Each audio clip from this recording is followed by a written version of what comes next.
G'day guys, just wanted to do a video to show the modifications I've made to my Gasmate smoker. When I got it, it's a basic design. It's a $99 smoker. You can get them from Barbecues Galore, but they lack some pretty basic, I guess, features that you can modify pretty cheaply to get a smoker that's a lot more consistent. Pretty much, the bottom of the smoker, when you first get it, is completely open, and your tray for your heat beads or your fire or whatever you're using sits on little hooks that are attached to legs.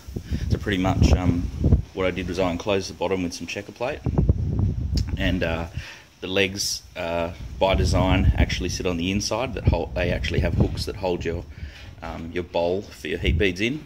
So I've flipped them to the outside, and also I've chopped the top off the leg. So I've taken the hook off, and what I've done is I've drilled an extra hole halfway up the chamber, and I've bolted that hook in place. So now the bowl is elevated a little bit above the new floor that I've made.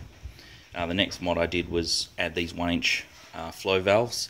All they do is control airflow coming in, so now at least we can control temperature more consistently than just having an open bottom, which you can't control anything. So yeah, 1-inch valves.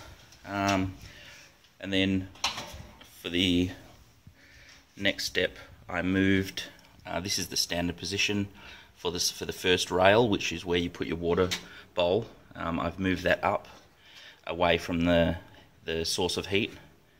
So drill the holes and move them up, and then blank these off. I haven't got around to it yet, but I'm going to blank them off with some heat tape. So your actual heat bowl sits in like this. You'll notice I've drilled holes in it. So when the air's coming in through these valves, it actually goes through the holes and helps to control how much heat you're getting out of the heat beads. Throw the second layer on, and you can either run two trays, or you can run a water bowl and a tray. So last night I did some ribs. So yeah, this is I ran the water bowl and then run a tray on top like that.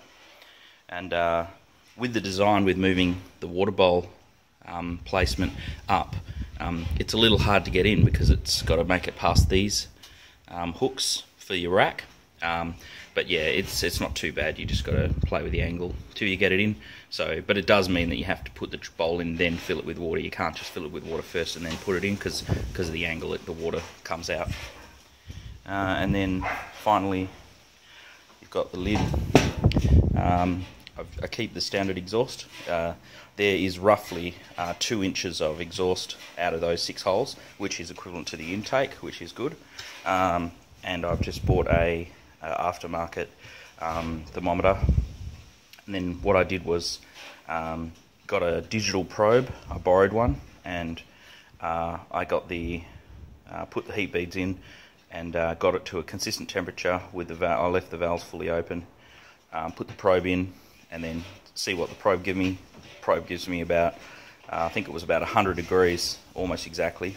So then all I did was you can adjust the, you can basically calibrate your thermometer by using a screwdriver and turning that thing that you see there clockwise or anti-clockwise to give you your matching temperature to your probe.